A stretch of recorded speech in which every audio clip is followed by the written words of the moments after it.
چکمہ دینے کے لیے بھی اگر وہ راستے بدلتا ہے تو آج تک پچھلے 2 سال کے دوران چکمہ دینے کے لیے بھی اس نے کون کون سے راستوں کا انتخاب کیا. اس قدر باریک بینی سے نگرانی کرنے کے بعد اسرائیلی انٹیلیجنس اور امریکی انٹیلیجنس نے ایک پیٹرن ترتیب دیا اور اس کے بعد جو آیت اللہ علی خامنائی پہ اور ان کے رفقا پہ حملہ کیا گیا، ایک بہت بڑا حملہ کیا گیا اور انہیں شہید کر دیا گیا. ان سب جو ماضی کے تلخ تجربات ہیں ان کو سامنے رکھتے ہوئے ایرانی پاسداران انقلاب نے اس بات کو یقینی بنایا ہے کہ آیت اللہ مجتبیٰ خامنائی جو ہیں ان تک کسی قسم کی ان کے قریب کوئی ڈیوائس نہ ہو، کسی قسم کا کوئی الیکٹرانک اکوپمنٹ ان کے قریب نہ ہو جس کو ہیک کیا جا سکتا ہو، جس کو پڑھا جا سکتا ہو، جس کو استعمال ان کی لوکیشن معلوم کی جا سکتی ہو. اسی طرح جو ان کے ارد گرد جو ان کے ساتھی ہیں وہ انتہائی قابل اعتماد ہیں. صرف وہ کسی اونچی سطح کے لوگ نہیں ہیں ایرانی پاسداران انقلاب کے، بلکہ انتہائی وفادار اور قابل اعتماد ساتھی ہیں اور صرف انہی کو اجازت ہے کہ وہ ان کے قریب رہ سکیں، ان سے بات کر سکیں، ان کے پاس جا سکیں. ابھی حال ہی میں ایران کے صدر مسعود پزشکیان نے ان سے ملاقات کی مجتبیٰ خامنائی سے، اور وہ ملاقات بھی اپنی نوعیت کی ایک بہت ہی اہم ملاقات اس تناظر میں بھی تھی. اس کا ایک اینگل یہ تھا کہ جو لے کر جایا گیا مسعود پزشکیان کو، حالانکہ وہ ایران کے صدر ہیں، سب سے بڑے عہدے پر ہیں ایران کے، لیکن اس کے باوجود بھی سیکیورٹی کا عالم یہ تھا کہ مسعود پزشکیان کو نہیں معلوم تھا وہ کہاں جا رہے ہیں، مسعود پزشکیان کو نہیں معلوم تھا انہیں کس نے بلایا ہے. انہیں ایک اہم میٹنگ کے لیے لے جایا گیا، مختلف راستوں سے گھمایا گیا، ایک خاص مقام پہ پہنچایا گیا. کہاں پہنچایا گیا وہ کہیں نہیں بتایا گیا کہ وہ مقام کہاں تھا. وہ ایک سیکرٹ لوکیشن تھی، وہ ایک خفیہ مقام تھا. وہاں لے جا کر ان سے ملاقات کرائی گئی مجتبیٰ خامنائی سے، اور وہ 2.5 گھنٹے طویل ملاقات تھی جس میں مجتبیٰ خامنائی نے تمام سیکیورٹی امور کا جائزہ لیا، ان سے بریفنگ لی، انٹرنل سیکیورٹی کی صورتحال کہ ملک میں کیا صورتحال ہے، ملک پر درپیش جو سیکیورٹی چیلنجز تھے، باہر سے دشمن کیا سوچ رہا ہے، دشمن کیا کر رہا ہے، دشمن کس طرح کی پلاننگ کر رہا ہے ایران کے خلاف. یہ ساری باتیں اس میٹنگ میں ڈسکس ہوئیں. اور اس 2.5 گھنٹے کی اہم ملاقات کے بعد مسعود پزشکیان کو اچانک ہی باہر نہیں لایا گیا، بلکہ ان کو ایک خاص پروٹوکول کے تحت باہر لایا گیا. بہت ساری ایک جیسی گاڑیاں تھیں، بہت سارے راستوں پہ وہ ایک ساتھ محو سفر تھیں، اور بہت سارے راستوں میں انہیں گھمایا پھرایا گیا ان گاڑیوں کو، اور یہ شناخت مٹا دی گئی کہ کس گاڑی میں مسعود پزشکیان ہیں. اور اس کے بعد ایک ہی طرح کے بہت سارے پروٹوکولز بنا کر مختلف جگہوں سے گھمانے کے بعد ان کو ایک خاص مقام پر لے جایا گیا جہاں پر انہیں بحفاظت پہنچایا جانا تھا. تو دشمن جب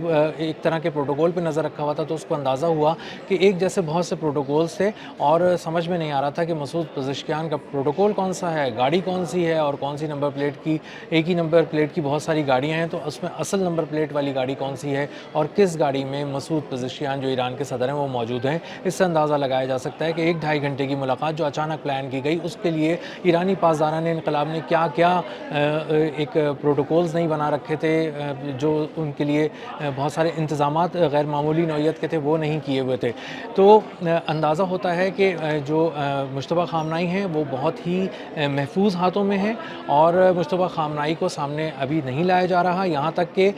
نوروز کے موقع پر بھی موساد نے بہت ہی خفیہ طریقے سے ان کو ٹریک کرنے کی کوشش کی کہ شاید ان کی آواز کہیں سے سنائی دے، شاید اب اس آواز کے کسی طرح کے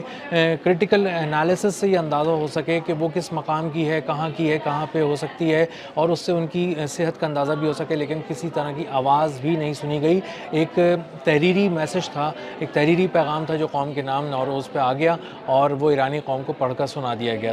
تو اس وقت جو مجتبیٰ خامنائی ہیں ان کی نگرانی موساد مسلسل کر رہی تھی، سیٹلائٹ کے ذریعے بھی، مصنوعی ذہانت کے ذریعے بھی، آرٹیفیشل انٹیلیجنس کے مختلف ٹولز کے ذریعے، اور مختلف انداز سے جو اس کے جو روایتی انداز ہوتے ہیں اور جو غیر روایتی انداز ہوتے ہیں، جو جدید انداز ہوتے ہیں، ان سب کو آزمایا گیا. لیکن اندازہ یہ ہوا کہ وہ اس وقت بالکل گرفت میں نہیں آ سکتے، کیونکہ وہ کسی الیکٹرانک ڈیوائس کے پاس نہیں ہیں اور اپنی کسی طرح کی بھی ڈیجیٹل کمیونیکیشن سے جڑے ہوئے نہیں ہیں، اور وہ اس وقت بھی جو ہے وہ پرانے زمانے کی کمیونیکیشن کر رہے ہیں تاکہ وہ محفوظ رہ سکیں. جب یہ رپورٹ نتن یاہو کو جمع کرائی موساد نے اور بتایا کہ ہم ناکام ہو چکے ہیں ان کو ڈھونڈنے میں، نشانہ بنانا تو بہت دور کی بات ہے، ہم ان کو ڈھونڈ بھی نہیں سکے مجتبیٰ خامنائی خامنائی کو تو نتن یاہو نے بہت ناراضی کا اظہار کیا اور اپنا سر پیٹا اور اس نے کہا کہ میں مسلسل کوششوں میں ہوں کہ کسی طرح مجھے ایک بڑا ٹارگٹ حاصل ہو سکے ایران کے اندر، لیکن میں اس کو حاصل کرنے میں مسلسل ناکام ہوں۔ تو اور یہی اسی طرح کا ایک انٹرویو CBS پہ بھی اس نے دیا، ایک چینل کے اوپر، امریکی چینل کے اوپر، اور اس نے بتایا نتن یاہو نے کہ اس کا خیال ہے کہ مجتبیٰ خامنائی زندہ ہیں اور اس کا خیال ہے کہ وہ شاید ٹھیک ہیں، ان کی حالت کے بارے میں بھی وہ کچھ نہیں جانتا، ان کے مقام کے بارے میں بھی کچھ نہیں جانتا، شاید وہ کہیں انڈر گراؤنڈ ہیں، شاید وہ کسی خفیہ مقام پہ ان کو رکھا گیا ہے۔ یقینی طور پہ مجتبیٰ خامنائی کو ایک خفیہ مقام پہ رکھا گیا ہے، محفوظ مقام پہ رکھا گیا ہے، وہ اپنے انتہائی قابل اعتماد اور وفادار ساتھیوں کے جھرمٹ میں ہیں اور کسی اور کو ان تک ان کے قریب جانے کی اجازت نہیں ہے، اور جو کچھ بھی وہ کمیونیکیٹ کر رہے ہیں اس وقت وہ فورسز کو لیڈ کر رہے ہیں، ایران کو لیڈ کر رہے ہیں، اور جس کے نام بھی وہ پیغام بھیجتے ہیں ہاتھ سے لکھ کر بھیجتے ہیں، اور ایک انسان وہ پیغام لے کر پہلے کئی مختلف جگہوں کا سفر کرتا ہے اور اس کے بعد وہ مقام پہ پہنچتا ہے، کہیں پہ بھی سیدھا نہیں جاتا کہ کہیں اس کو کسی طرح سے اس کا پیچھا نہ کیا جائے، اس کو ٹریک نہ کر لیا جائے۔ اسی طرح جب وہ پیغام واپس مجتبیٰ خامنائی تک جواب کی صورت میں لے کر آتا ہے تو وہ بھی فوراً اور سیدھا سفر کر کے نہیں آتا، جلیبی کی طرح گھومتا پھرتا رہتا ہے، مختلف جگہوں پہ جاتا ہے اور اس کے بعد کسی ایک مقام پہ پہنچتا ہے جہاں پہ اس کو معلوم ہے کہ وہاں پہ مجتبیٰ خامنائی ہیں، اور بہت سارے سیکیورٹی کلیئرنس سے گزرنے کے بعد اس کو یہ اجازت ملتی ہے کہ وہ مجتبیٰ خامنائی کے قریب پہنچ سکے۔ تو مجتبیٰ خامنائی جو ہیں ان کو ٹریک کرنے میں، ان کو نشانہ بنانے میں اسرائیل کی موساد اس کے باوجود ناکام ہو گئی کہ وہ خلاؤں میں جا کر اپنی سیٹلائٹ کے ذریعے دیکھ رہی تھی، وہ زمین کو کھنگال رہی تھی، زمین کو الٹا پلٹا رہی تھی، لیکن وہ مجتبیٰ خامنائی تک نہیں پہنچ سکی، اور آخر میں نتن یاہو کو یہ رپورٹ دی گئی کہ وہ ان کو وہاں تک پہنچنے میں اور ان کو نشانہ بنانے میں ناکام ہو گئی ہے، اور اس کی وجہ یہی ہے کہ ایران نے ایک غیر معمولی حکمت عملی ترتیب دی ہے، اور وہ پرانے دور کی حکمت عملی نئے دور کی حکمت عملی پہ غالب آ گئی ہے، اور وہ جو روایتی سی ایک حکمت عملی ہے ہاتھ سے لکھنے کی، وہ اس نے مصنوعی ذہانت کو، آرٹیفیشل انٹیلیجنس کو، اور وہ بھی اسرائیل کے آرٹیفیشل انٹیلیجنس کے لیول کو شکست دے دی ہے۔ اب تک کے لیے اتنا ہی، ملتے ہیں اگلے ولاگ میں کسی نئے خبر، نئے تجزیے اور نئے زاویے کے ساتھ۔ اللہ حافظ۔